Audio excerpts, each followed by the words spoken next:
Hello and welcome to Catholic Answers Live. That music, that particular music means we're about to have a lot of fun. And we are about to have a lot of fun. That's our Weird Questions music. That means today is Weird Questions with Jimmy Akin. And I've looked ahead, and there are lots of great weird questions coming up. Also, it's Propinquity Week here. We are concluding Propinquity Week here at Catholic Answers. Propinquity Week, where everybody, or almost there, I think everybody came home, and Jimmy in studio with us. Jimmy Akin, welcome back. Hey there, I'm weirdly here. It is weird, yeah. And I had a weird time coming here. As I was telling you before the show, my drive out from Arkansas, because I like road trips. Yeah. My drive out from Arkansas was pretty uneventful until the last 3 hours. And then I'm coming through Imperial County, about to get to San Diego County, and there's people who are not from here won't know it, but there's this big, huge mountainous area. It's sometimes called the Mountain Empire. Yeah. Out at the edge of San Diego County. You go from below sea level, which is where Imperial County is, to over, 4,000 feet in just a few miles. It's like switchback. Yeah. It's very hard driving. And then you've got this long, slow down ramp. Yeah. And it's all rocky and mountainous and narrow. And so I never look forward to that part of the trip. I mean, it's beautiful, but I've got to drive it. So my hands do not come off the steering wheel during that. And so I'm heading up to the Jacumba Mountains, the Mountain Empire. And I see this dark on the road ahead of me. And I'm thinking, is that a rainstorm? I don't want to be in a rainstorm when I hit up the mountains. And so I'm getting to Ocotillo Wells, or Ocotillo Wells, which is the last little town before you head up the mountains. And it turns out it's not a rainstorm; it's a dust storm. And it was the visibility. You could see these swaths of dust, blowing it, really intense winds, but these swaths of dust blowing across the highway. At times I could not see the car in front of me. Yeah. Sometimes I could just see the headlights. And so I'm thinking, well, this is great because the mountains will break up the wind a little bit, and when I get to the mountains, I won't have this issue. And there won't be dust up all in the mountains. So I'm feeling optimistic. Then I see lightning in the dust. Somebody didn't want you to get it, Jimmy. But I finally get through the dust storm, and I start the climb, and all of a sudden my phone says, severe thunderstorm area ahead, drive safely. Perfect. And so it's now, it's raining. I've got fortunately it wasn't raining so hard that I had to slow to 20 miles an hour or anything, but I did slow down, and I'm watching all these other people whoosh past me. Right. It's like, sometimes you see them go whoosh right off the side. Yeah, it's like, I'm going to be safe. Yeah. And so I did slow down, but I've got lightning on both sides of me and severe winds rocking the truck and some rain. And so I had an eventful final leg of my journey. Wow, that's very dramatic. Yeah. Conclusion getting back here. Well, we're really happy you're in the building. Everybody's excited that you were coming. I know that there's people here in this building that you haven't met. There are, yeah. Also, you mentioned it's Propinquity Week, and I actually knew the word propinquity before Chris Check started using it. I forget because you posted. I saw you posted something to us about where you knew the word propinquity from, and I don't remember where it was now. I've forgotten. Well, I don't know where I knew it from because it crops up periodically. In fact, Toby Gill? Okay. Yeah. Okay. In fact, I was reading something this week on the way out here. I was listening to an audiobook that used it. But what I shared with Chris is there's from a very early first season episode of The Many Loves of Dobie Gillis. Yeah. There's a scene where he and his wannabe girlfriend, Zelda Gilroy, are in biology class together, and it's the first time she's ever talked to him, but she tells him that they're going to end up together because she's Gilroy, he's Gillis. Their science classes are always seated alphabetically, so they're going to be together for the next number of years in biology class, and she says propinquity ends up breeding affection. And so I shared that. I found that clip, and I shared it with Chris, and then he shared it with the staff. Yeah. And that's what our hope is, that propinquity will breed So affection. you and I have propinquity now. We'll see if affection gets breeded. Of the friendship kind. Thank you for the clarification. Yeah, Jimmy Akin, our guest. Weird questions this hour. And we'll start with Max. Max says this. Let's suppose for a moment. Oh, no, he says, let's suppose for a moment here that it is possible to either telepathically or psychokinetically link up to another person to the point of being able to affect their bodily motions. In other words, let's suppose that possessing other humans can be done. Let's suppose the host is a non-Christian and the possessor is Christian. If the possessor, while inside the host body, pilots them into going to confession and declares Christ as Lord and Savior, is that a conversion? And additionally, would this be permitted? Why or why not?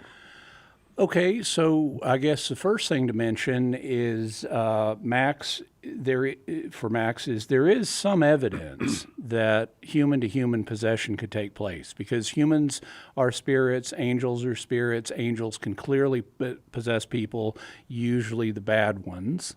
Although there are reports of good angels sometimes possessing people, as in the case of Saint Miriam, the little Arab. Oh, really? Yeah, which I'll talk about on a future Mysterious World. But there's also evidence. So what one spirit can do, like an angelic spirit, another spirit, like a human, could do in principle, maybe not as well. Okay. And there is actually evidence that in the history of Christianity that human spirits may sometimes possess other humans, at least after death. Okay. And so if it's possible after death, it might conceivably be possible in life, which is what Max seems to be envisioning. So let's just go with that. Okay, we'll go with the suppose. I'm not claiming that happens, but we're within the ballpark of what might be possible. So would it count as a conversion if let's say you're not a Christian, so you're not baptized, you don't believe in Jesus, and then I possess you, and I am a Christian, I go to confession using your body, and I profess that Jesus is Lord and so forth, and then I leave your body. Okay. Would we say you had converted? No. Because you're back to being your normal non-Christian self. Right. And so it was not a conversion. It was me using you as a meat puppet. Now, there are a couple of ancillary, questions that are or associated questions that are interesting here. One of them would be what would happen if I got baptized while in your body? That is a question we don't have an answer to. Yeah. At least not. I'm not aware of any treatment of that. Another question would be, would my confession be valid? And here the answer is not certain, but there would be at least a basis for holding that it might be valid. The reason I say that is because confession is one of two sacraments, the other being matrimony, that is based on information exchange. When you go to confession as a Catholic, you don't have to touch the priest. He doesn't have to touch you. There's no material that's exchanged between you. What's exchanged, it's not like he gives you communion or something or puts chrism on you. Right. What's exchanged is information. And there have been moral and pastoral theologians like Herbert Davis, one of the big manualists of the early 20th century after telephones had been invented, and the same thing came up during COVID too, but could you use validly telephones for confession?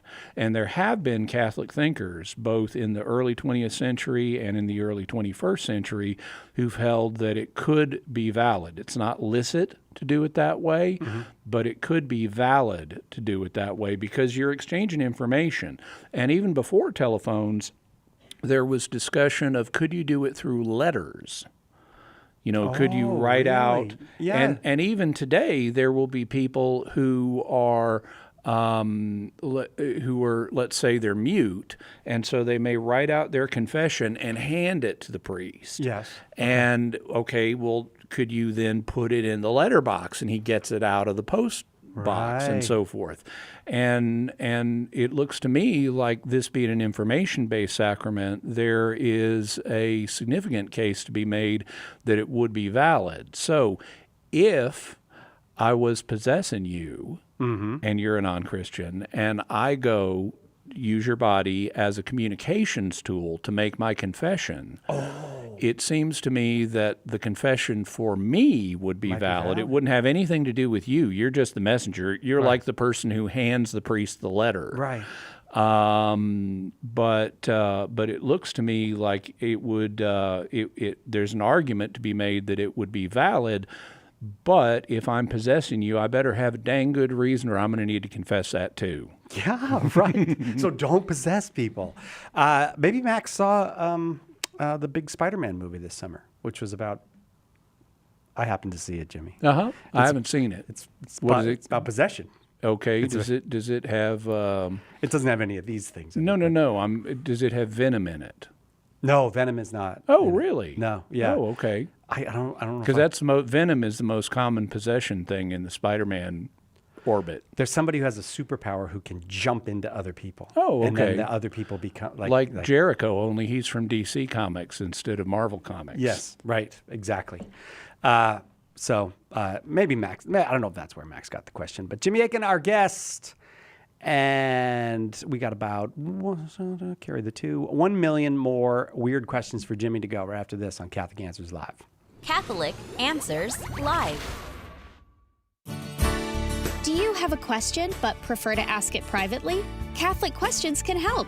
Go to CatholicQuestions.com to ask your question online, email us, drop us a letter, or give us a call. Longtime Catholic Answers Live apologist and author Jim Blackburn or another Catholic Questions apologist will be happy to assist you. Catholic Questions proudly supports Catholic Answers Live, so visit us at CatholicQuestions.com today. That's CatholicQuestions.com.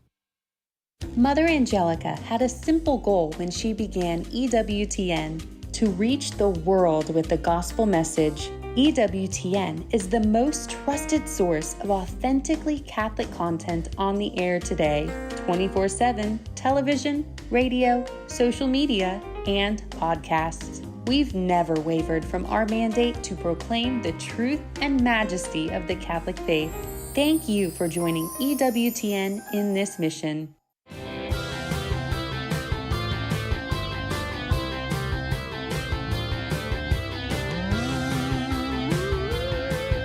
Welcome back, Catholic Answers Live. That's not the usual music, is it? No, that's weird music because it's Weird Questions with Jimmy Akin. Jimmy, our guest this hour, but a propinquitous guest. I don't know. Can you turn propinquity into a It's into a intelligible. modifier? I'm a descriptive grammarian, not a prescriptive one. I appreciate that, Jimmy. Those prescriptive ones are. I find them slightly irksome. A lot of the little annoying rules, so-called rules in English grammar, were invented by this one guy who was like an Anglican clergyman in the 1700s, I think. And they were just his own personal ideas, and it's taken linguists centuries to strip those out of people's and just talk natural and don't worry about the stupid little rule. It was made up by this one guy. I know. But often it does seem that the most fastidious wins in some situations, and you just got to fight back against that. All right. You know what I did want to ask you about? Yeah. Because this is Weird Questions with Jimmy Akin, and this is a general theme of your this current stage of your career is that you are, and maybe it's always been the case, but you tackle all kinds of questions that other apologists don't tackle. And you do it in a way that secular media wouldn't do it either. So Jimmy Akin's Mysterious World, super popular podcast. And what's been happening over there at Jimmy Akin's Mysterious World? So this is coming out this Friday, right? Yes. Okay. Well, last Friday on Jimmy Akin's Mysterious World, we had an episode on shared death experiences. Oh, yeah. These are ones where someone is maybe dying, but is at least having a near-death experience, and someone else perceives what's going on in that experience. So it's kind of a participatory thing. And this is a new, near-death experiences themselves have only been carefully studied since 1975, and shared death experiences are even more recent. But they do happen, and so we talk about those. And this Friday, so today when this episode airs, we're talking about a UFO contactee. He wasn't born in the Ozarks, but he moved to the Ozarks. His name was Buck Nelson. And he lived back in the 1950s, like a lot of UFO contactees. He was actually from Colorado, but he moved to southern Missouri, to the Ozarks, and he claimed to have some very interesting encounters with aliens, including an alien dog that was like 385 pounds and shook hands like a man. And That's an awesome description. Yeah. And he's got a really wild story. And late in the show, I reveal something about what the aliens were interested in that will really surprise humans. Okay. Really, it's a big. Really, the aliens care about that. Oh, interesting. Yeah. A fun one. All right. Check out Jimmy Akin's Mysterious World. Wherever you get your podcast, you can go to Jimmy's YouTube page and also mysterious.fm. If you haven't listened to him, you've got hundreds of fun episodes in front of you. All right. Well, weird questions today here with Jimmy, and this one comes from Will. Mm-hmm. At last, someone I know will deal with my weird question. Oh, did I skip one? I skipped one. I'll go back to the other one after this, Jimmy. Sorry. Okay. On the show Lost, are the baptisms performed on the island by Father Elko, in quotes? Is it? Yeah. I believe Eco. it's Eco. Oh, I apologize. I've seen enough Lost to know that. Sorry. Added an elf. Sorry, Father. Father Eco, are they valid? The usual desert island scenario does not quite cover it. Eco is not a priest, but is only impersonating one. And neither of the baptized was in imminent danger of death, although Charlie thought so on the basis of a dream, but survived at least into season 5. Okay, very good, Will. Thank you. Okay, so now this is like a 20-year-old show or something at this point, and it's already been spoiled here that that Father Eco is not a real priest.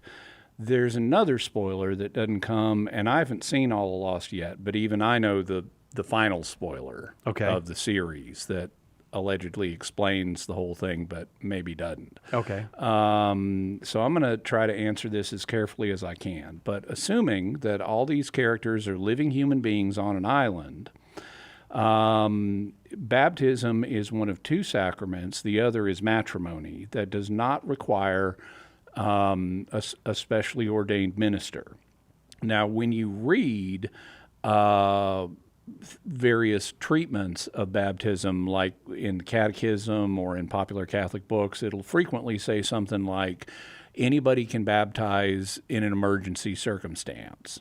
And that's true, but the emergency circumstance isn't needed for validity. Yeah. They put that in because they don't want untrained laity just baptizing people willy-nilly with no emergency. Okay. They want the laity to know, yes, you can do this, but we don't want you doing it all the time.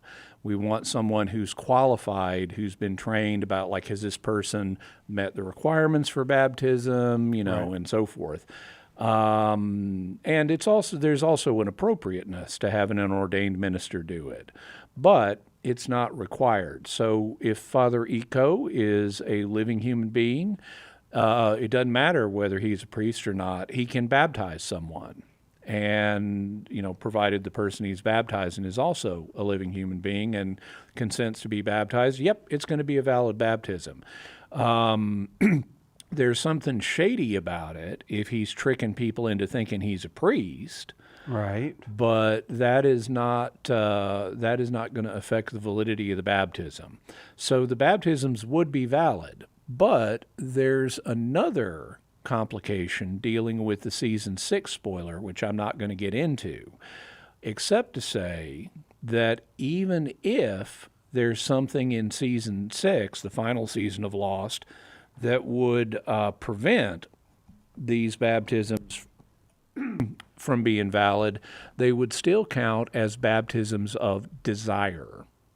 Okay. And there's a little more to be said there, but I can't say it without getting into spoilerific territory. So if Will would like to know more, he can write in, and we'll deal with other aspects of this question on a future Weird Question show. But Will, thank you very much. I feel like I'm taking knowledge away from, like, question number 1, I learned don't possess people. Question number 2, don't baptize willy-nilly. I feel like every question's coming with a lesson today. I'm glad this is useful. It's very helpful to me. This one comes from Todd. I know this will be speculation, but do we have any proof, one or the other, I guess it's one way or the other, whether the Holy Spirit used one of Mary's eggs so there would be a DNA connection between them? Or is the Her and Jesus. Or is there a general understanding that the Holy Spirit implanted an embryo in her independent of her DNA? Thank you, Todd. So this question, you might think there's just going to be an easy answer in the historical sources. And at least I might think that. But there's actually not. And if you think about it for a minute, the reasons would become clear, like DNA. So DNA was discovered in the mid-1800s. And its double helix nature was then discovered in the mid-1900s. But and its function was discovered somewhere in between. But it's a real recent scientific discovery, and scientific discoveries tend not to find their way into magisterial documents that quickly.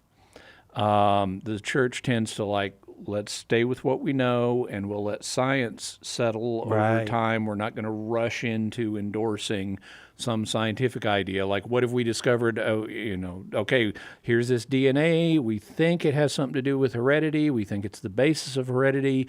But then 30 years later, we find out that's not true. Yeah. So the church is not going to comment on things that deal with scientific matters that closely, and not that quickly.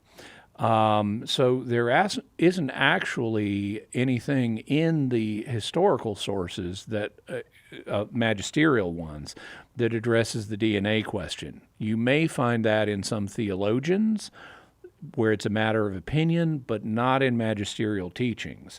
And so I want to give Todd the most reliable answer I can, which would be magisterial rather than theological. Right. Now, what you will find in magisterial documents going way back is an affirmation of Jesus' true humanity and his membership in the human race.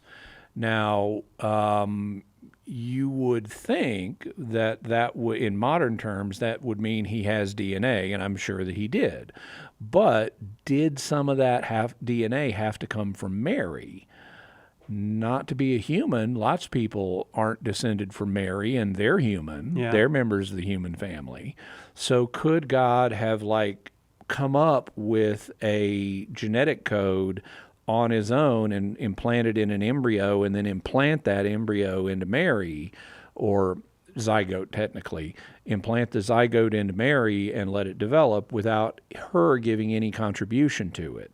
Hypothetically, that could be possible. God can do anything that doesn't involve a logical contradiction. That doesn't involve a logical contradiction, so I would say God could do that. But moving down from the magisterial level to the theological level, one of the things we do have is a lot of theological opinion from theologians like Thomas Aquinas, for example, who would say that Mary did contribute to Jesus. They'll frame it, they didn't have the concept of DNA, but they'll frame it in terms of blood. And they'll say Mary, because it was believed the mother contributes blood to the child, which mothers actually do. That's how they get their nutrients and their oxygen, through the umbilical cord. But you have a lot of theologians saying that Mary contributed to him in the form of blood. and you could extend that principle to modern DNA. So I would say there's a strong theological opinion that would hold that Mary did contribute DNA to Jesus. It hadn't been validated, as far as I'm aware, on the magisterial level, but it is strongly grounded in Catholic opinion, and I would favor that. I would tend to, that would be my understanding, is that Mary did contribute DNA to Jesus, and God then supplied the additional DNA that was needed to have a full human genetic code for Jesus. Excellent weird question, Todd, and lots more great weird questions to come. Jimmy Akin is our guest. He's in studio with us, so we're having extra fun today. We'll do more of it right after this on Catholic Answers Live.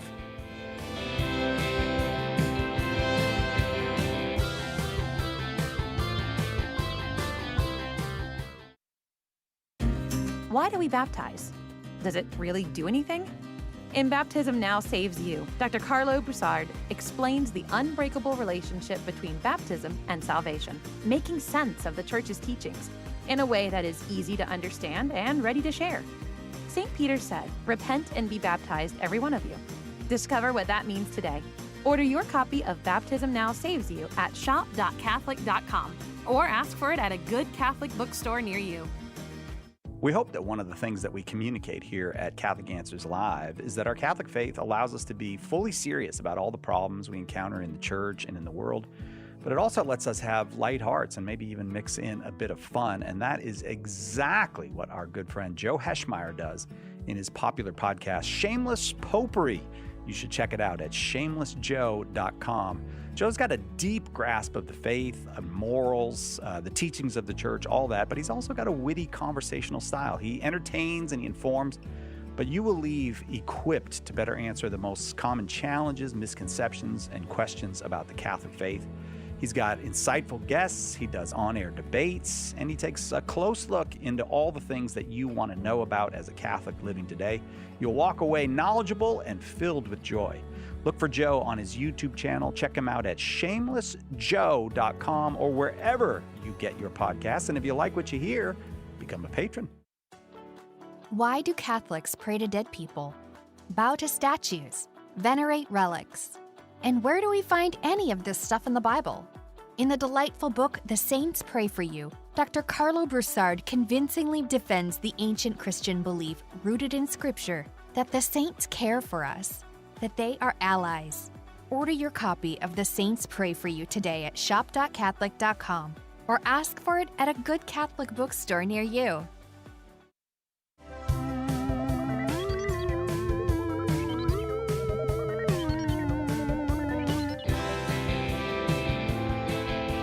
Welcome back. Catholic Answers Live, Weird Questions with Jimmy Akin. And Jimmy here in studio with us. Lots and lots of great weird questions, so on we go. I really like this name. Jaeger vom Abilene wants to know. I got one. Oh, I got one. Oh, I see what he means. I got a weird question. I got one. I saw an interview with Giorgio A. Tsoukalos, the ancient alien theorist on National Geographic YouTube. He claimed dozens of alien species have been with humanity for millions of years.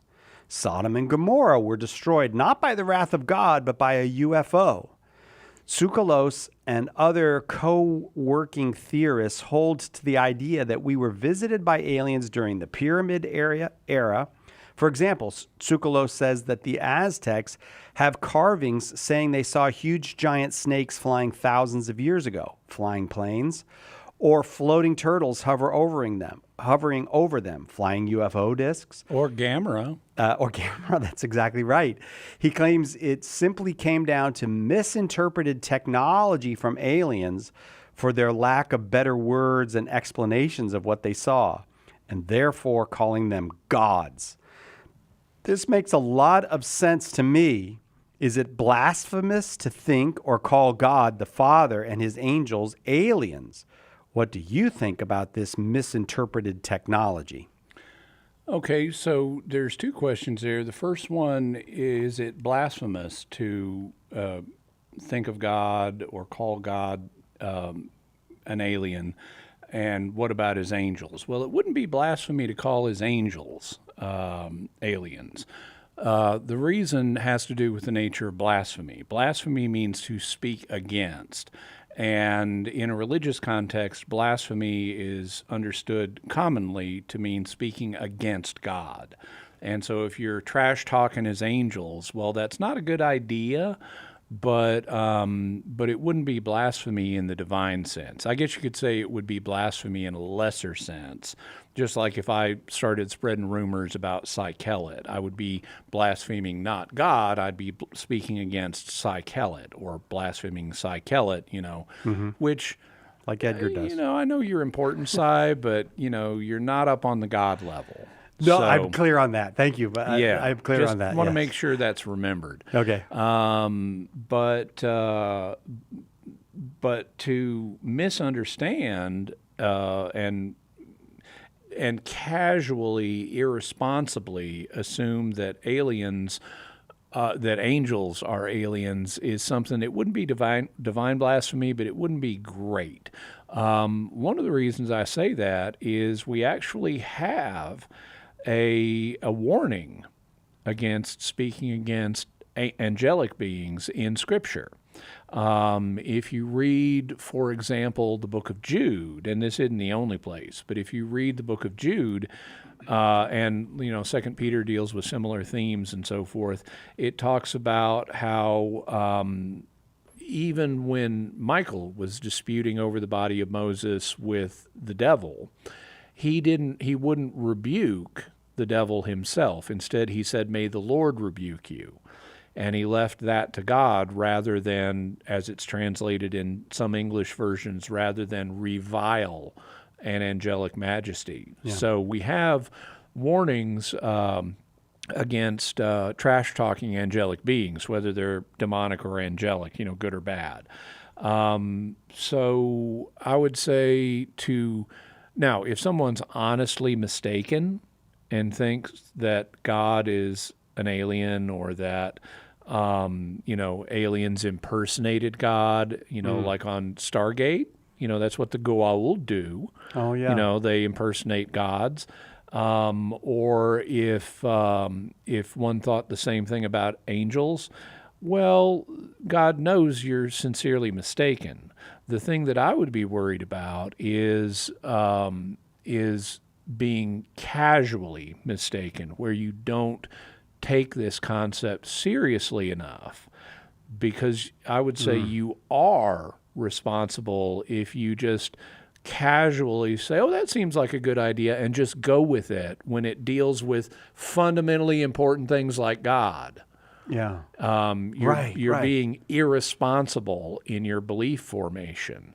So before I credited any such claim, I would want to know a few things. The first one is, what's the evidence here? Mm-hmm. Superficial similarities do not indicate identity.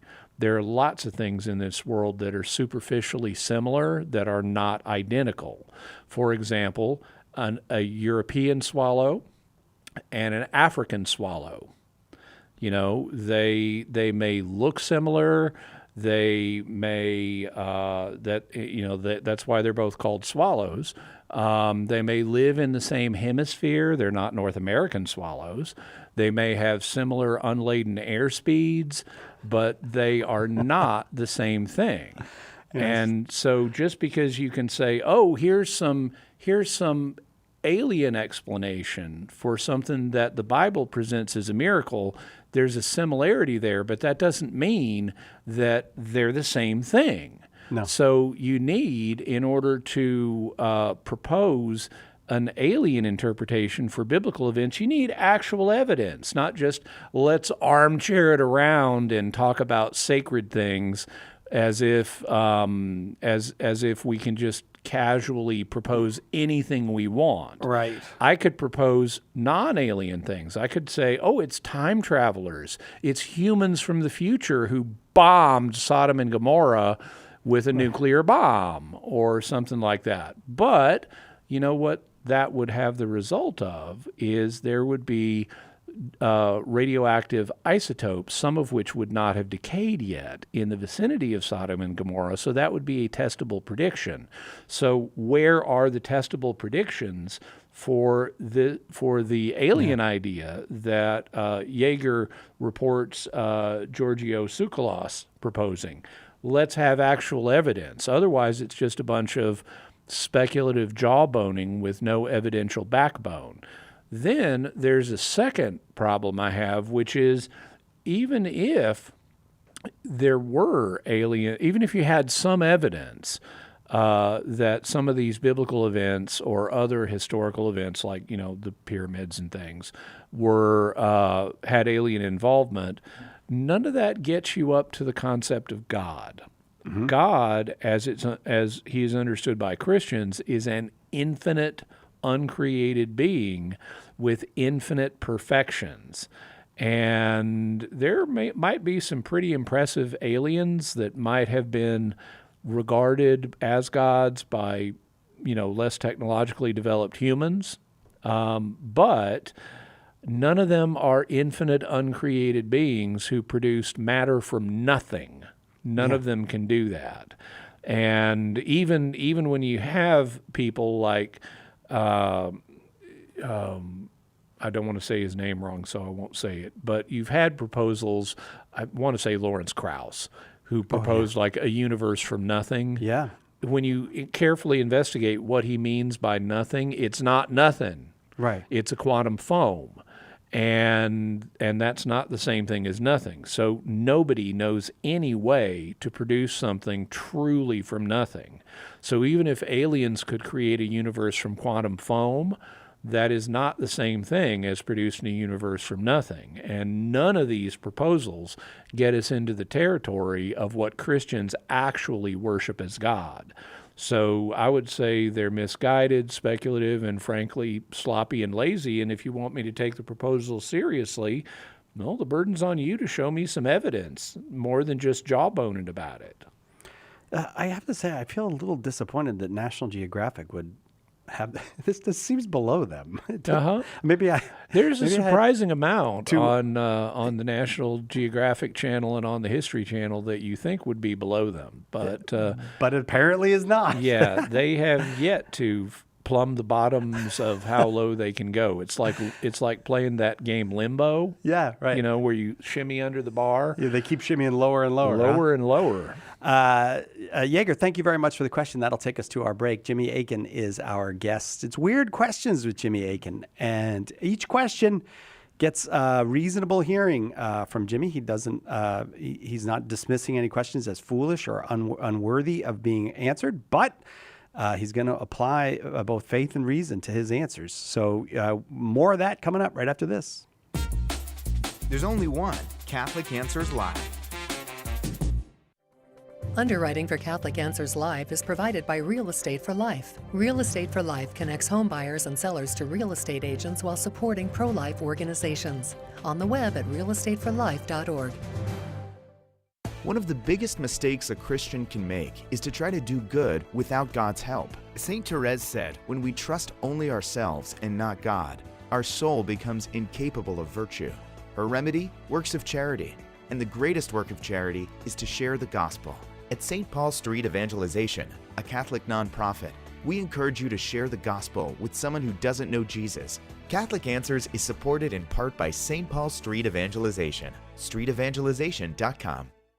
Turn to Mary, the Mother of God, for help bearing witness to the gift of life with the National Life Rosary. Designed exclusively for EWTN, the unique centerpiece and crucifix represent the reality that all life is sacred and begins at conception. Help build a culture of life with the National Life Rosary, available now at EWTNRC.com. EWTN is the global Catholic network.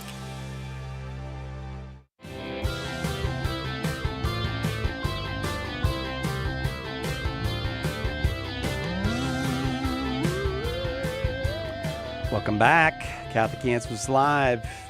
Jimmy Akin, our guest. Jimmy's latest book is Evidence for Christ, How We Know that Jesus is the Messiah. You want to examine the evidence? A great book for examining the evidence. Or maybe you want to have the evidence at your fingertips to share with other people. Either way, get it wherever you get your books, including at our store, shop.catholic.com. So before we go back to questions, Oh, boy, here we go. I see you've got here on the table between us several different little plastic animals. Yes, these are my little Got plastic a animals. Plastic kangaroo that's I got a green kangaroo. You've got a plastic sheep. You've got a plastic questing beast. Questing beast? Is that what you And- call that? Yeah. Yeah. This is called a questing beast? I've Yeah. often called it a giraffe. But Well, that's what the questing beast was in Arthurian legend. there was I've got a whole mysterious world about I it. remember the Yeah. giraffe thing. Okay, so that's, I got you. The Yeah. questing beast, yeah. And you've got a big cat of some sort. cat. It looks like a puma, but it's got a handful of little spots on it. Yes. But you've got this little menagerie going here. And, maybe that's a llama, not a sheep. I bet that's what a I was llama. thinking. I was going to say llama, and then I was Yeah. like, did I think all this time that was a llama? Okay, yeah, that's a llama. It's too thin to be a sheep. So, okay, so you got this little menagerie going. It's almost like you're building an ark. So there's only one. is there There's only something? one of is, each here. is there something? Well, we got cloning technology now. That's true. Yeah, we don't even need to anymore, do we? yeah. You can build half the ark and accomplish the same thing. And they're tiny creatures, so they'll all fit on the ark. Yeah. And then you can expand them up to normal size later. Now, I can see where there would be some genetic differences, like if that's a cheetah, it doesn't have enough spots, and your kangaroo is green. Yeah. But if we're ever inundated by a tiny plastic flood, then it seems like you're all set up for that. I'm going to be honest with you. I'm just happy to hear that you can see them. I didn't know other people could see my animals, but You were afraid you were hallucinating? I was afraid that I've seen them there for a long time, but I wasn't sure. No one ever mentions it. No one ever brings it up. I actually put them there in part just to play with the people on YouTube. I thought they would comment on them. No one has ever commented on them. Okay. So- I did that. I did something similar once. Yeah. When I first started my YouTube channel, and it was very primitive production standards at the time. But when I first started my YouTube channel, I decided to embed a secret message in the channel that you had to be a regular watcher to notice. And so I got this stand-up transparent plastic picture frame. Yeah. And I printed this all out, and I had a large letter. It was on a piece of white paper, a letter H, and I put it in the picture frame, and I put the picture frame behind me on a bookshelf. And then every time I made a new video, I changed the letter. Oh, no way. And I never said anything about it, but people eventually did figure out I was spelling out the message, "Howdy, folks." Oh, Jimmy, that's awesome. See, so I think this is in the same general spirit of, and Big Stack will have to tell me, Big Stack monitors YouTube. Maybe somebody commented on it and I missed it, but I haven't seen a comment. So I wasn't sure that other people could see them, Jimmy. Yeah. But I notice things like that. And, we're doing 2 hours of radio with you a week. Normally I'm looking through a monitor, but I would see the animals. I would see all the stuff you got here. I frequently, behind the scenes, refer to the current layout of the studio as the junk shop. Yeah. Because there's we've got all this obsolete technology. We got an audio cassette. We have an old-fashioned radio. We've got an old-fashioned typewriter. Yeah.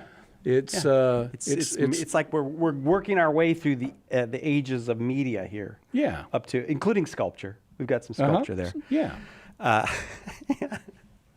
But we also have Fulton Sheen over there. Yeah, or Count Dooku. I wasn't sure if you were going to say it. One of the two. He calls him Count Dooku because he looks like on the camera. I didn't know if you were going to say it. It's Fulton Sheen. It is not Count Dooku. All right, back to the weird questions. Oh, it's such a relief to know other people can see my animals. Patrick Abbott, 5442, wants to know this. Malachi Martin made some weird complaints about things allegedly happening in the Vatican. How credible was he? Well, he's a rather polarizing figure. Now, a lot of the people, he's deceased now, God rest his soul, and a lot of people don't know anything about him or who he was. A lot of people who encountered him late in life, particularly in traditional Catholic circles, had a lot of respect for him because he scratched where they itched. He would talk a lot about exorcism. He would talk a lot about conspiracies in the church. He would trash talk Vatican II or things that happened after Vatican II. And for a lot of people, that really scratched where they itched. So they tended to regard him very highly. But there's another side to Malachi Martin that a lot of these folks just are not aware of. Okay. Now, in terms of his credibility, I would say if you read his books, and I have read, not all of them, but I've read some of them, there is some accuracy in them, but they're also unreliable. I would not rely on anything I could only source from Malachi Martin. He presents material as if it's fact that he could not possibly know, like what an inner person's thoughts were and conversations he was not present for and things like that. And he demonstrably is wrong on various things. And so I would say, yeah, there's some accurate stuff there, but he's fundamentally not reliable. William Peter Blatty, who people may remember as the author of The Exorcist, commented on Malachi Martin's exorcism book, Hostage to the Devil, by saying it was a fantasy written for profit. And there is additional evidence that would support the idea that Malachi Martin was significantly profit-driven in a way he shouldn't have been. Among that evidence, he apparently claimed to have multiple doctorates that he did not have. Well, that's not a good thing. Not a good thing. That's not a good sign. But if you look at the trajectory of his career, now I'm not even getting into what happened like at Vatican II, where he was involved in a scandal and things like that. But even setting that aside, if you look at his post-Vatican II activity, he dramatically changed his views from in the 1970s, like in 1973. And I've got the book, it's a real book where he is a liberal denying the second coming of Christ. Oh. In 1973. One of the central doctrines of the faith. Yeah. And so he goes from being this theological liberal to this theological conservative over the course of his career without ever seeming to acknowledge his shift. Oh, kind of a chameleon. Yeah. And so the fact that he did that without doing a mea culpa and say, yeah, it was the 70s, and I was, I had all these post-Vatican II ideas, and I was just a crazy person, and now I've settled down and thought better of things. He didn't do an intellectual mea culpa, so far as I can tell, and that would also suggest opportunistic evolution on his part, that he was trying to figure out where he could make money without having to do the kinds of things an honest person would do in such shifts. Yeah. All right. Well, Patrick, I hope that that's helpful to you. Thank you very much for the question. The next one comes from Familiar Galaxy 9. And familiar is spelled in an unfamiliar way. I know. I was trying to figure out if there was some secret meaning to it. Familiar with an A, but it's familiar with an I. It's not a family group, it's a family group. Yeah. What does the theory of relativity add or detract from the Galilei-Newton system of coordinates? Was it just factoring in light speed? I'm reading through the theory now, and I don't even get the difference between general and specific relativity. Okay, so let's see if I can explain this in a quick way because we've only got a few minutes. So in Newtonian physics, which is the same kind of physics that Galileo was using, at least the same worldview, Newton is later than Galileo, but they're broadly working in the same scientific paradigm, or at least Newton took the paradigm that was around in Galileo's day and then advanced it to its next major step. And in Newtonian physics, space and time are immutable. So they don't warp, they don't stretch and contract and stuff like that. And they... So you have this, you can conceptualize things using a standard Cartesian grid and locate and use that as a frame of reference and locate events in that grid. There is also, in Newtonian physics, there's no upper speed limit for physical objects that are moving. They could go infinitely fast. Relativity, now subsequent to Newton, the speed of light was measured, and it was actually done earlier than a lot of people realize. It wasn't something we discovered in the 20th century. We knew what light speed was, approximately, earlier, because we could measure it using, for example, the orbits of the moons that Galileo had discovered. That's genius. So That is genius. So we knew what the speed of light was, and what Einstein realized, and this is the central insight in his relativity, is that the speed of light is a constant for all observers. That means something really strange. But to give an illustration, let's suppose I'm on a train going down a train track, and you're standing next to the train watching me go by on the train.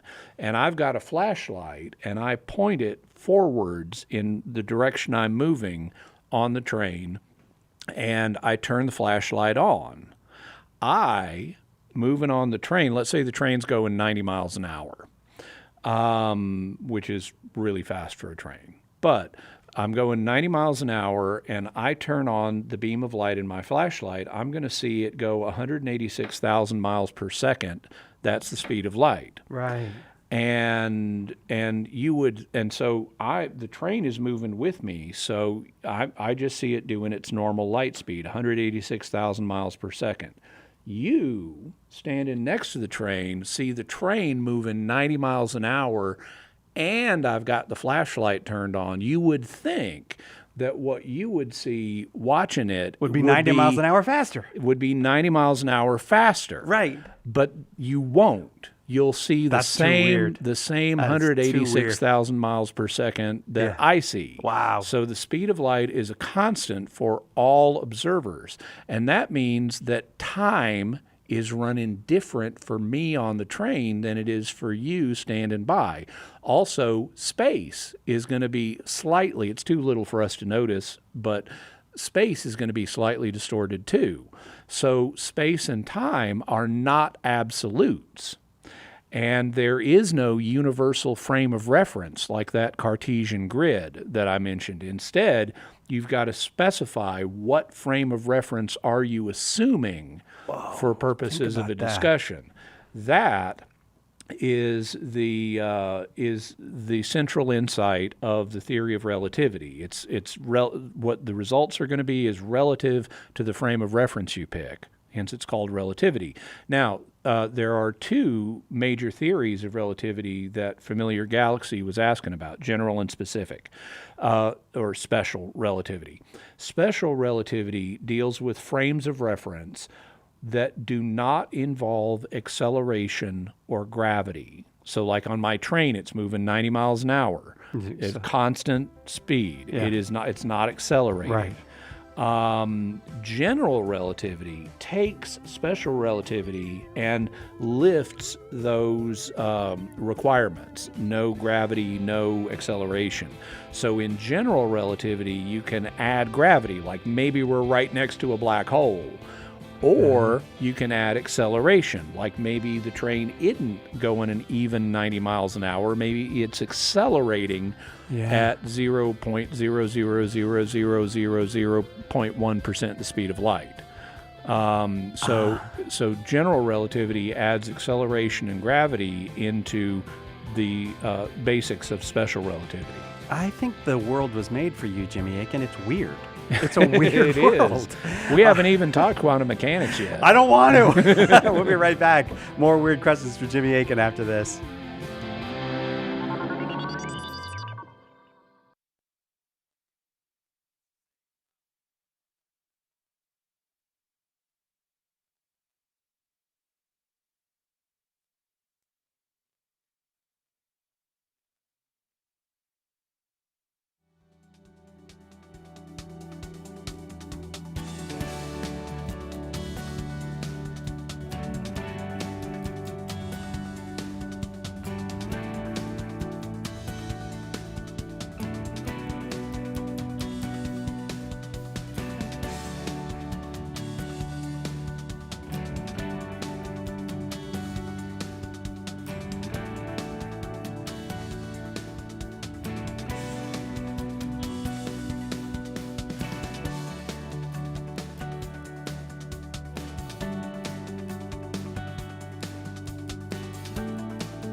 Welcome back. Catholic Answers Live. It's always fun on a Friday when you hear that music. That means Jimmy Akin's here, and we're giving him some weird questions to answer. Lots of great weird questions so far. Jimmy's in studio because it is, as we've been mentioning throughout the week, it is Propinquity Week here at Catholic Answers. That is, it's like high school homecoming. That's what it is. Everybody came back around. And some, I think one person has never been here. One new employee, Melanie. Yeah. I think this is her first time here. So Only, it's nice to see only everybody. I'm not here anymore. Wait, you are now. I know it's getting weirder because I'm here to begin with, and that's weird. But now it gets weirder because I'm not here anymore because we pre-recorded this. Oh, I see what you're saying. Oh, yeah. So Jimmy's actually, as you're hearing this, Jimmy is not here anymore. Either at home or On the close to road. being home. Yeah. Depending on how many dust storms you hit on the way. Yeah. Hopefully 0. All right, back to the weirdness that was sent to us. This comes from Virginia Charlotte 7007. Could the extreme ages of people in the genealogies of the Bible refer to the length years of one man's successive generations in real time rather than the single person's actual age at death? How are these extreme ages of people in the Bible to be understood? So if I understand Virginia Charlotte correct, she's proposing, and if I don't understand her, my apologies, she can write back and let me know. But if I understand her question correctly, she's proposing a theory that has been proposed by some individuals seeking to explain the phenomenally long ages attributed to some of the patriarchs. And that theory holds that they're not despite what you might think on first reading, they're not meant to be the lifespans of single individuals. They're meant to be the lifespans of multiple generations in someone's family. And the way this is normally phrased is in terms of clans. So you've got this founder of a clan, and then that clan remains in dominance for a significant period of time. Oh, yeah. And then a new clan, perhaps descended from someone in the first clan, gets founded and is dominant for a period of time. So this is a clan-based explanation rather than an individual-based explanation of these lifespans. And it's an interesting proposal. My initial reaction to it is to be very skeptical. Okay. I would want to see this documented.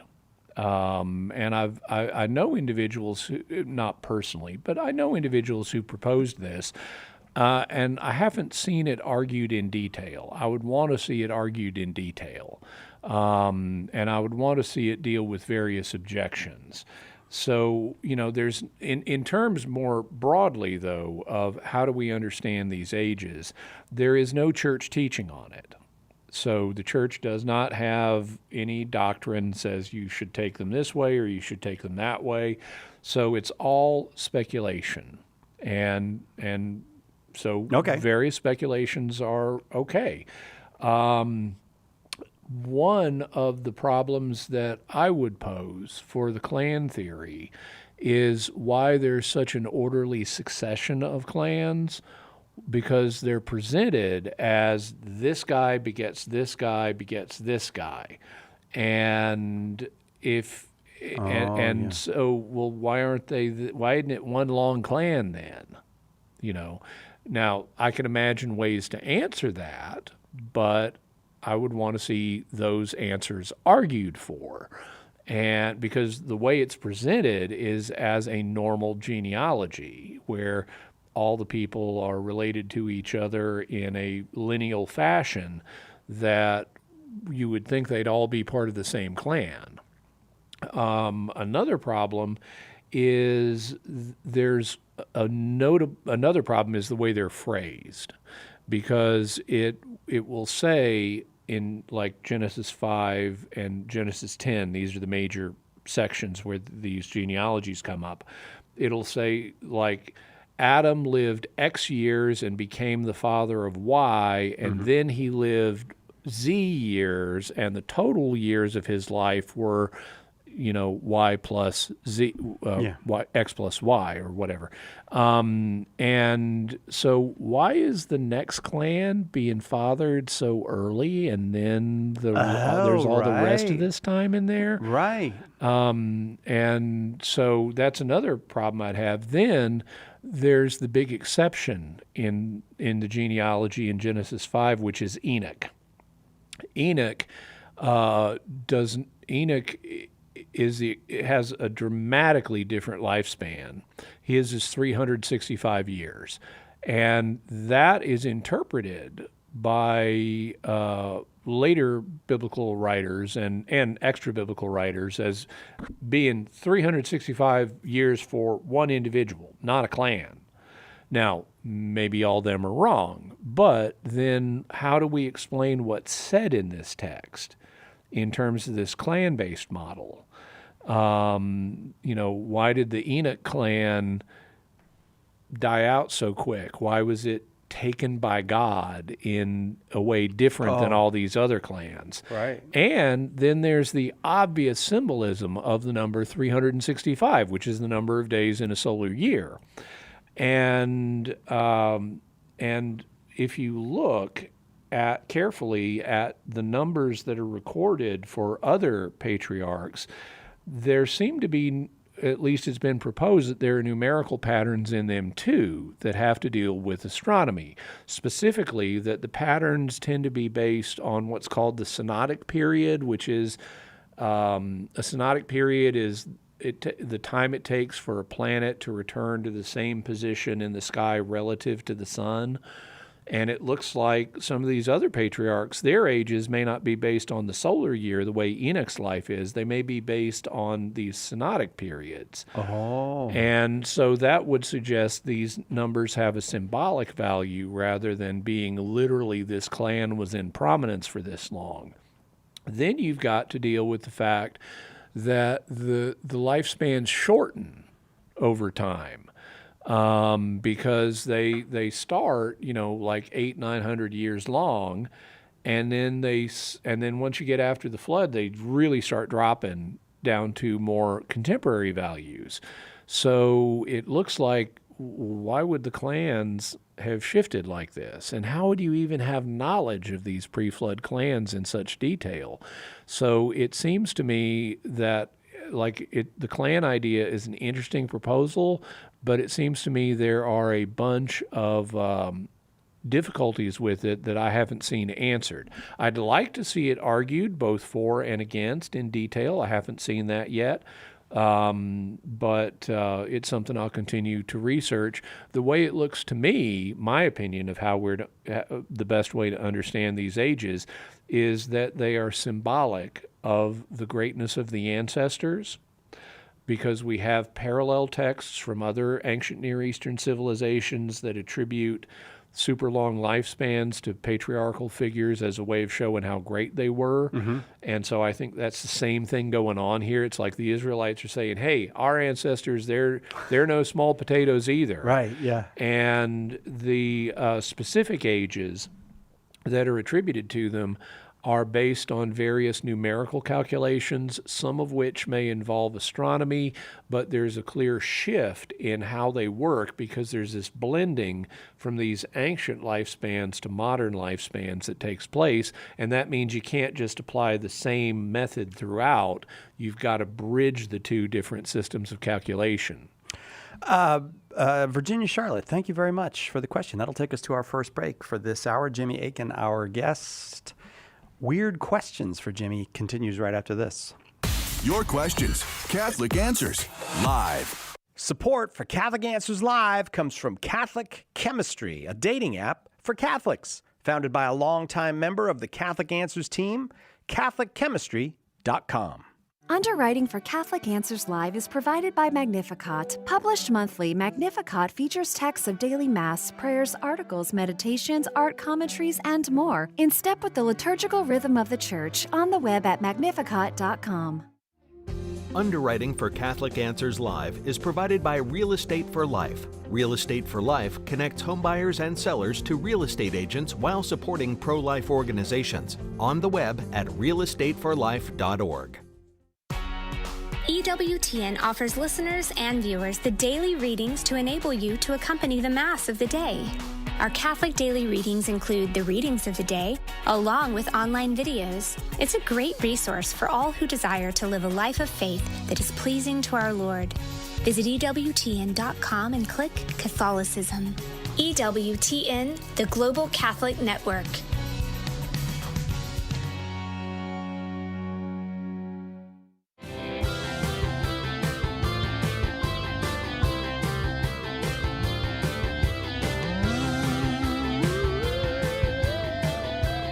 That is some weird questions music right there, and we've got weird questions for Jimmy Akin this hour. Jimmy tackles all kinds of questions at Jimmy Akin's Mysterious World, questions having to do with mysteries of the faith over at the Jimmy Akin podcast. And each Monday you get a new. Jimmy has the week covered. You can start Monday with a Jimmy Akin podcast, and you can end on a Friday with a Mysterious World podcast. And with Catholic Answers Live. Oh, that's right. And then this, of course. I also have another podcast that comes out on Mondays typically, which is Secrets of Star Trek. Oh, yeah, that's right. Mm-hmm. At the Star Quest. Star Quest. Yeah. And we did have Doctor Who going, but we ran out of Doctor Who episodes. That kind of amazes me. After 60 years, yeah. Wow. I've never heard anyone say we ran out of Doctor Who episodes. That's not a problem most people face. That's impressive, Jimmy. So now you're doing Star Trek. Oh, I have been doing Star Trek all this time. It's just we haven't run out of Star Trek episodes yet. All right, so what dropped last Monday? What do we look forward to next Monday on the Jimmy Akin podcast? Okay, so this last Monday, I have started mentioning in different Jimmy Akin podcasts I do ideas for other shows, other episodes. Like if you'd like me to do an episode on this, let me know in the comments. If you'd like me to do an episode on that, let me know in the comments. And the reason I do that is because I can't talk about everything in one episode. Mm-hmm. So I need to compartmentalize it. And then it's a kind of market research to find out, would people like this? Yeah. And so recently I said, if you'd like me to do an episode on like when or how the books of Moses were written, let me know. And a lot of people responded to that. So that's what this week's episode of the Jimmy Akin podcast that's already out is about.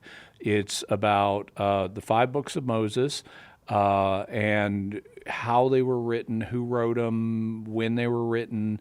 We can't pin everything down, but I cover the major theories. There's the Moses theory, that Moses wrote them all. There's what's known as the documentary hypothesis. Some people call it the Wellhausen hypothesis or the JEDP theory. I talk about that. And then there's an intermediate hypothesis that is kind of between the two that I also talk about. And even though I don't think we can pin down specific dates, not the way we can for the Gospels, because I've already done when are the Gospels to be dated. Right. But we can, I think our way through these different theories, and so I end up telling you what some of the arguments are regarding each theory and which one I favor. So that was this last Monday. Coming up this next Monday, I have an interaction video. I guess some folks call them response videos, but I prefer calling them interaction videos because it's like I responded to this person. Sounds a little more confrontational than my own personal idiom. Yeah. So I said, no, I interact with this person. Okay. And Gavin Ortland, who is a Baptist pastor and apologist, recently released a video about relics in which he says there's nothing in the Bible that's like the Catholic understanding of relics. And I thought that was during the course of this little 2-minute video, I thought even though he's a very smart guy, I thought he was out of his depth in this area. And so I have an almost hour-long video going through the evidence that he was apparently unaware of about what is in the Bible regarding relics and what we know, including from archaeology, about how ancient Israelites interacted with their dead. It's not as simple as you just bury the person and forget about them. That may happen in our culture. Right. But that's not how it worked in ancient Israel. And so coming up this Monday, I have almost an hour, not an hour, but almost an hour of interaction with Gavin's 2-minute video and all the things that it didn't include. That's great. Very good. Check that out. Jimmy Akin podcast. You can get it wherever you get your podcast, but you can also go to Jimmy's YouTube channel and find all of his stuff. I often have to ask you, what is the name referencing, Jimmy? Because people come up with these names that reference things on the internet or a show I haven't seen or something. But I know Boombots. Our next guy is Boombots 444. Okay. Because Dr. Vinny Boombots was Rodney Dangerfield's comedic doctor. It was the bit was that Dr. Vinny Boombots was a terrible doctor. So his advice was terrible. And so he's like Dr. Nick on The Simpsons. Hi, everybody. Oh, I don't know, Doctor. But I don't really know awesome. The Simpsons. Is he? He's awesomely bad. Oh, is he? Yeah. So Dr. Vinny Boombots gave very bad advice to Rodney Dangerfield. And so Boombots 444 asks this: I would like to know more about the Catholicism of the Michigan Melonheads. I heard they may be Catholic, since they likely originated from a Catholic orphanage. Okay, so this is not something that everybody in the U.S. is going to be familiar with. It's something that's particular to the state of Michigan, and basically the Michigan Melonheads are a bit of folklore about. They're from the Saugatuck, Allegan County area in western Michigan, and basically they are a group of the Melonheads are a group of small feral, meaning like not raised as, wild children. They're not raised normally, but they're described as a group of small feral children with oversized bulbous heads that supposedly originated in child abuse or child experimentation in an asylum known as the Junction Insane Asylum near the Felt Mansion in this part of Michigan, and they were then released into the woods or escaped after mistreatment, sometimes said to have been performed by a mad doctor. And they lurk in the forests and attack people. Wow. Yeah, so those are some of the basic And claims. No one's made a movie out of this yet. How have they missed this? Yeah. Well, thus far I've described it as folklore, but now I'm going to use the more precise term for what it is. It's an urban legend. Okay. This is not a real group of people. The Allegan County Historical Society has done research into this, and they've confirmed that there was no such asylum or orphanage. So the basis of where these Melonhead kids came from just doesn't exist. Okay. And there was a prison later in the area, and there are lots of good, juicy urban legends connected with prisons. But there's nothing matching this prison with these horror elements. So basically, this is it's just an urban legend. There are elements, though, that are real. There is a Catholic connection. So there was a family named the Felt, F-E-L-T family, which is a real name. I mean, I always thought of it as a cloth, but going back years, maybe that's where the cloth got its name. I haven't looked that up. But going back years, Deep Throat Mark was Felt. Mark Felt. Oh, yeah, right. So it is an actual name, and there was a Felt mansion built in this part of Michigan in the 1920s. Okay. And it was by this wealthy family named Felt. And then in 1949, the mansion was purchased by the Augustinian order. And so that's the Catholic connection here. Oh, and okay. it became the St. Augustine Seminary, which was a boys' prep school and minor seminary. And because Catholics have a reputation for delivering quality education compared to some other outlets, the local public school kids started to refer to the apparently started to refer to the attendees of the St. Augustine Seminary as melonheads, meaning they're like these super brainy types. Yes. And and it was a way of mocking them and making fun of them. There's those Catholic seminarian schoolboys. They're so brainy they got heads like a melon. Right.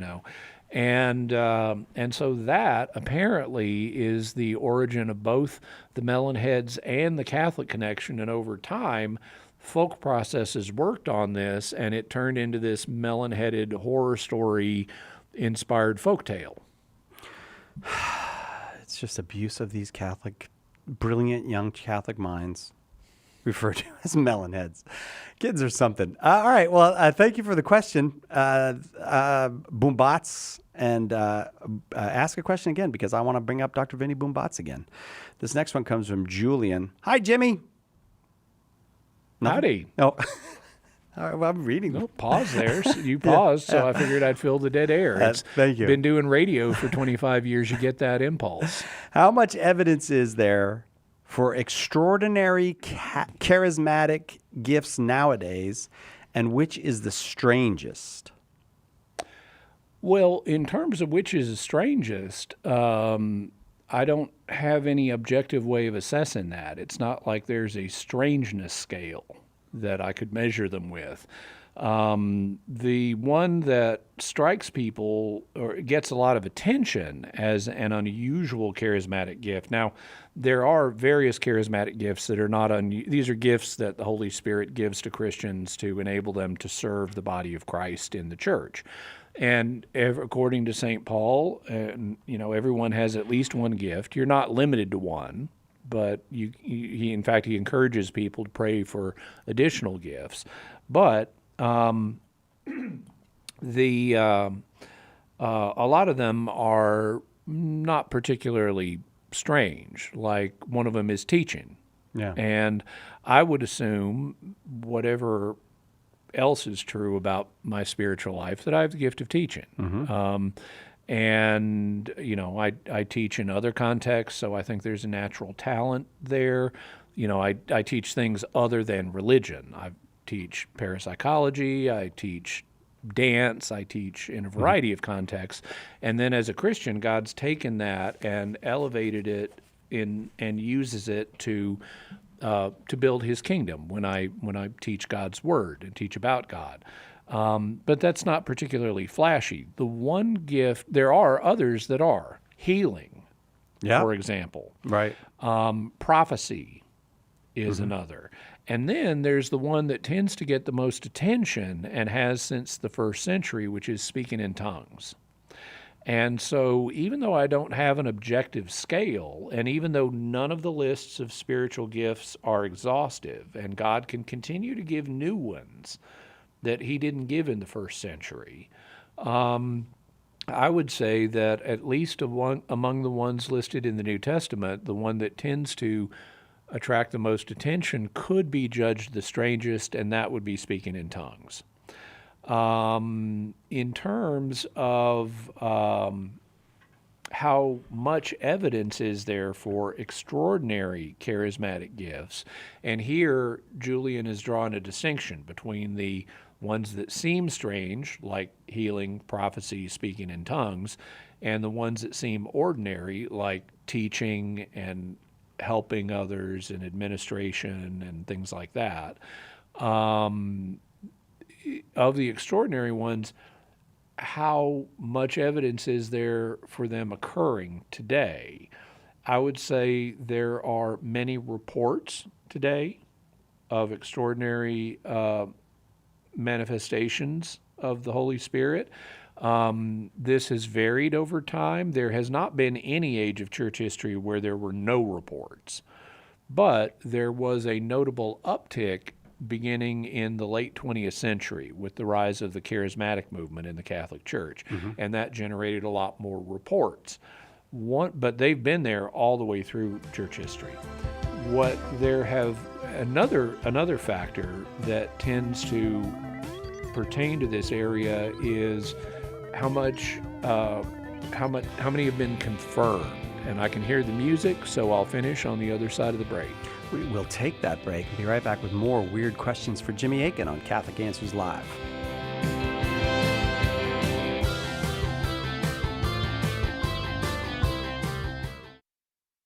Why do we baptize? Does it really do anything? In Baptism Now Saves You, Dr. Carlo Broussard explains the unbreakable relationship between baptism and salvation, making sense of the Church's teaching in a way that's easy to understand and ready to share. St. Peter said, "Repent and be baptized, every one of you." Discover what that means today. Order your copy of Baptism Now Saves You at shop.catholic.com or ask for it at a good Catholic bookstore. The world has a lot of questions about Catholicism. It's a big faith, and it deserves a big book of answers. Well, now it has two. Get the Big Book of Catholic Answers, Volume 2, and have 300 clear, reliable Catholic answers right at your fingertips whenever something comes up at work, with friends, or around the dinner table.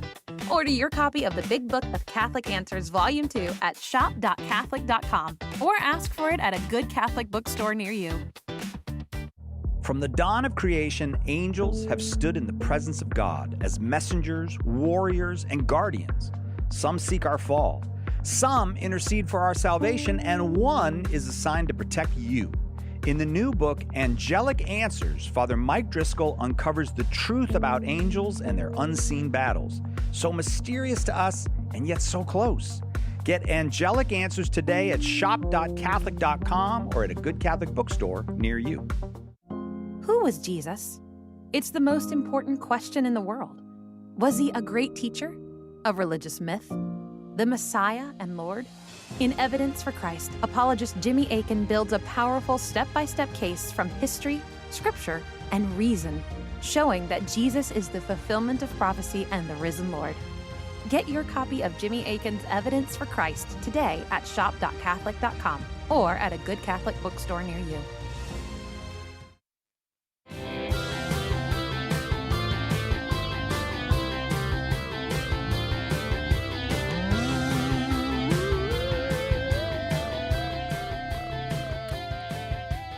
Welcome back. Catholic Answers Live. Jimmy Akin here. Lots of weird questions. And this one's weird, because we don't usually talk about these things, but I think it's pretty... I think a lot of people would be very interested in this one, who maybe might not be interested in weird, but interested in the Church. How much evidence is there for extraordinary charismatic gifts nowadays? And which is the strangest? And you were in the midst of your answer. So we've already dealt with some of that, but I would say that there are, and this is true of every age, but it's especially true now with the Catholic charismatic movement, there are a lot of reports of extraordinary charismatic gifts, and there are few confirmations that something genuinely supernatural is happening. Now, I don't say that to dismiss such claims. That's always been true. That's why I put the charismatic movement in part of a broader context. There, in every age of the Church, there have been a notable number of extraordinary, miraculous claims made, and in every age, most of them are not evaluated. Right. So there is not confirmation on many of them. So when you're asking about the evidence for today, well, we have a lot of claims, a lot of reports, but very few of those reports have been investigated. And so we can't say from an evidential perspective one way or another whether they're which ones are genuinely miraculous and which aren't. So I would say this is a matter on which people may have suspicions and intuitions about where the correct answer lies that will differ from each other, but evidentially I don't think we can say with confidence anything in this area because the needed investigations have not been done. One way that would be, or one thing that would be interesting to investigate are reported healings. Because, healings are something the church already has ways of investigating. It's not commonly done in an ordinary parish setting, like after a charismatic healing service or something, but it could be. Prophecy and can also be done. So can speaking in tongues, especially if speaking in tongues is understood as genuine xenoglossy or speaking an actual foreign language. All of those can be investigated, but it requires resources to investigate them. And thus far, there hadn't been a pressing need to, unless something is coming along like the person is making claims and prophetic claims and they're upsetting the parish and they need to be investigated for that reason, or the person is claiming to be a healer and they have no abilities and it's upsetting people, or maybe someone does report a healing and it needs to be linked to a saint's intercession for canonization purposes. That might get investigated. But beyond those hand-selected instances, there's not a lot of investigation that gets done for lack of resources. Sure. Julian, thank you. Thank you for a great weird question. Next one comes from S. Madrano. Is surgery? S. Madrano, 1964 to you. Yes. Okay. You're right. That is the full name there. And I think S. Madrano and I might share something in common then, because 1964 was an important year for me. Having come onto the earth that year. Well, wait a minute. So there's two different things that could be involved here. Yes. What month were you born in? June. Okay, so if you could have existed in 1963. Right, I certainly did exist in 1963. In fact, if you came in June, which is the 7th month, and you had a 9-month pregnancy, you would have been conceived in November, which is the month 1963, which is the month John F. Kennedy was assassinated. So I want to know, did you have anything to do with it? I had nothing. I think maybe I'm the reincarnation. I don't know. I'll just throw that out there. I don't know. Actually, there is a famous case of now in parapsychology, these are called FPLs, for famous past lives. Oh yes, and there are and they're viewed very skeptically by parapsychologists. Anyone who claims to have been a famous person, they're going to get extra scrutiny on their case, because so many people claim it in ways that are not plausible. But there was a famous case of a man in Turkey who dreamed that, so he had an announcing dream. He dreamed that John F. Kennedy came to him after the assassination and asked to be reborn as his son. And so he the Turkish man named his son Kennedy, Kennedi, is the way it's normally transliterated into English.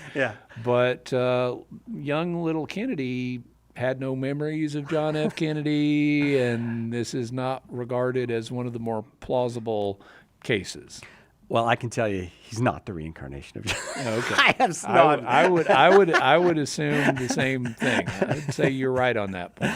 All right. So S. Madrano, 1964 says, is surgery for non-medical reasons on the human body considered mutilation? If done just for cosmetic reasons, for example, breast implants. Okay, so unfortunately, the church doesn't have like a standard dictionary that you can go to get definitions for terms.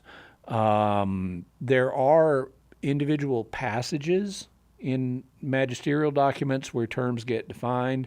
But what Esmedrano is asking is, so first question, is surgery for non-medical reasons on the human body considered mutilation? I would say no. I would say there are surgeries that are not strictly done for medical reasons that wouldn't be mutilation. Like if a woman gets her ears pierced. Oh, yeah. Okay, Right. that's a surgery. It's body modification. It's not for medical reasons, but it's not mutilation either. We don't see a woman with pierced earrings and say, "Oh, this person's so mutilated." The way that I would define mutilation is it needs to involve something that interferes with bodily function. So, like if I had my arm amputated for no medical reason, that would be mutilation.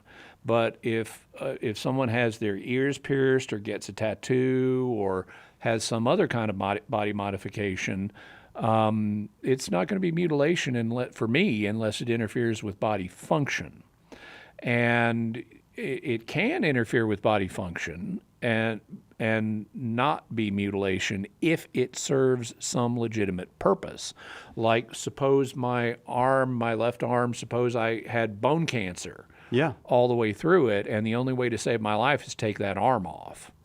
Well, okay, that's a medical reason. It's not mutilation to remove my arm. So I would say that mutilation has to be unjustified and it has to interfere with proper bodily function in order for something to be mutilation. Esmedrano then gives an example of something done for cosmetic reasons like breast implants. Yeah. Well, even here, we want to be careful because some women may have breast implants for reasons that are not purely what you'd think of as cosmetic. People think about breast enlargement as a cosmetic change, and it can be, but it can also be other things. In fact, there's also the reverse of breast enlargement, which is breast reduction. And sometimes that needs to be done for medical reasons because you may have a really small woman and her breasts may have grown to such a size that it becomes impractical, and she may need it done in order to live a normal life. And the same thing, similar things can be true. Let's say a woman had to have a mastectomy. Right. Well, she might then want to replace that so she doesn't look different than the way she did before, so people don't know about her mastectomy, so that or lumpectomy or whatever it was, and it may help her feel better. It may have a psychological benefit, which is or is not going to be classified as a medical benefit, depending on whether you're including mental benefits alongside physical benefits. But I would say having improvements in how you feel about yourself, that's a legitimate thing. You know, it's like people who lose weight or people who gain muscle. Those are body alterations that make people feel better about themselves, and that's okay. It doesn't have to be strictly necessary for someone to lose weight or gain muscle in order for it to be justified. It can just be, I want to look thinner, or I want to look more muscular, or whatever. And so by extension, I don't judge people harshly if they say, "Oh, I'm gonna wear different color contact lenses, or I'm gonna dye my hair, or I'm gonna get a tattoo, or I'm gonna have breast enlargement, or breast reduction, a facelift, or a facelift." It's like these don't all have to have strict medical necessity in order to be justified.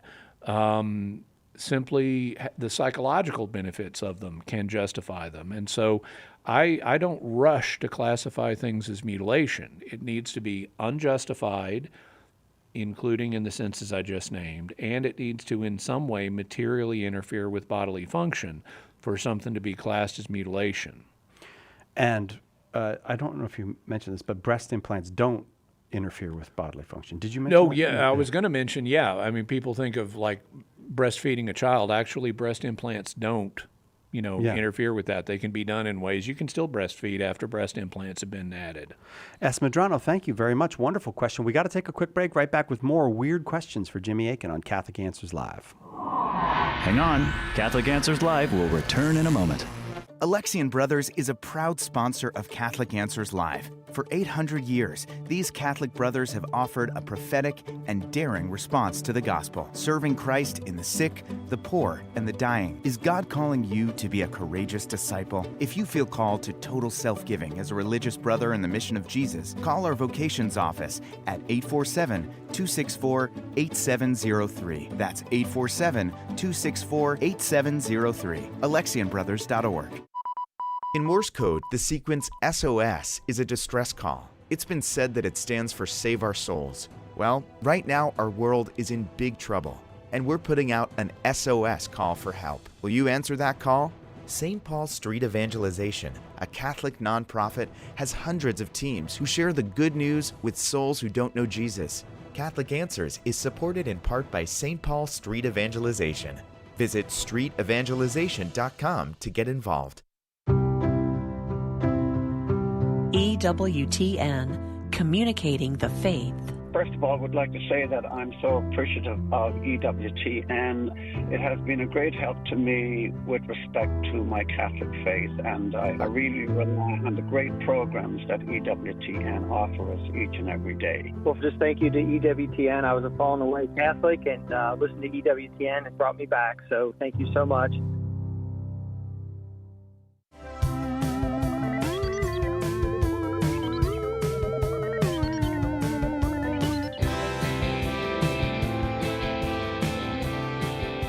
I just feel like dancing when I hear that music.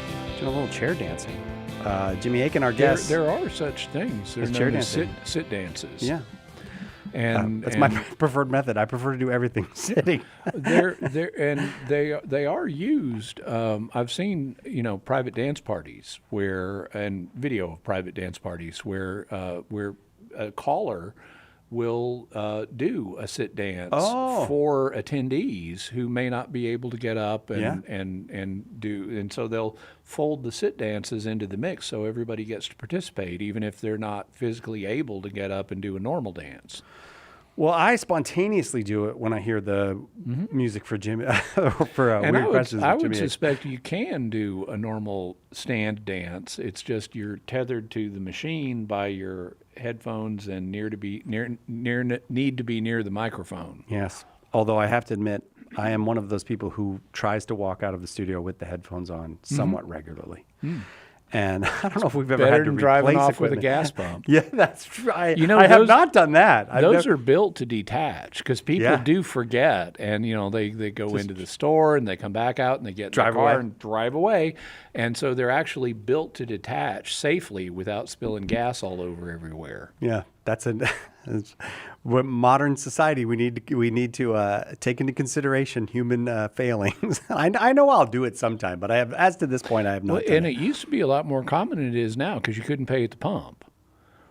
Right. Yeah. And now, like where I'm from, before pay at the pump, people would trust you. And small town in the Ozarks, people tend to know you anyway. Yeah. But you could go to the pump, fill it up, then go in and pay. Yeah. First time I came out to San Diego when I was doing a job interview for Catholic Answers, I went to a pump and I picked it up and I'm trying to use it and it's not working. I finally go to the attendant and say, I can't fill up on this pump. And he explained, you're in the big city now. it was very helpful. Yeah, you had a little education there. Yeah, but I actually thought of pay at the pump when I was growing up because they had gas pumps and then they introduced ATMs when I was growing up, and I thought you could combine those. They later did. The Jimmy Akin mind. Now, do you remember as a child you not pumping the gas? There was an attendant that pumped the gas, or did you not have that? Not in Arkansas. There are some places where you still can't, like New Jersey. New Jersey is famous for that. It used to be much more common than it is now. The 1970s and the oil shock. They were saving money any way they could. Any way they could. And so in most of the country, except where the whatever union has a lock on things, most people pump their own gas now. All right, back to weird questions. This one comes from Titus Constantine. Titus Constantine wants to know this. What would happen if a validly ordained Catholic priest went back in time to before the birth of Jesus and said a Mass and transubstantiated the Eucharist before Jesus instituted the sacrament? What if he went back in time to when Jesus was alive, but before he instituted the Eucharist? Would Jesus know that this time-traveling priest was turning bread and wine into his body and blood? So there are several different ways of taking this question. The first question, now, the way that this is phrased, formally speaking, we've got three questions here. The first one is, what would happen if a validly ordained Catholic priest went back in time to before the birth of Jesus and said Mass and transubstantiated the Eucharist before Jesus instituted that sacrament? Well, if that's what he did, then that's what he did, and there's not much more to say. But I suspect Titus Constantine may be wondering if he tried to say Mass and tried to transubstantiate, what would happen? And the answer is, we don't know, because God hadn't told us. The argument for he would simulate the sacrament, meaning he was trying to do it, but it didn't really happen. There was no transubstantiation. The argument would be that, well, Jesus hasn't instituted this sacrament yet, so there needs to be some kind of power flowing from Jesus to the priest to do it, and given when the priest has arrived in history, that power is not flowing to him yet. So it's like he's ordained, he's configured so he could transubstantiate, but the power is not flowing at this period in history to make it really happen. So that's a possible answer. I can't rule that out, but it's not my suspicion, because the thing that tends to attract attention as what does the empowering when it comes to the sacrament, if you had to pick one moment in Jesus' life, what would you guess, Kellet, is the moment that empowers the grace that we receive in the sacraments? Is it when Jesus first stubbed his toe? If I had to guess, I would say his death on the cross. Yeah, okay. So it's his death on the cross or his resurrection or something in that complex of events that provides the grace for the sacraments would be what you would think. And that then if that's true, then that raises the question, well, could you do the Eucharist at all before his death and resurrection? So could you? Jesus could. Jesus did. Because at the Last Supper. Right, yeah. And that's before his death and resurrection. So we can already show an instance of, even though the power is being generated at one moment in time, we can show that that the Eucharist was validly performed at an earlier moment in time. Right.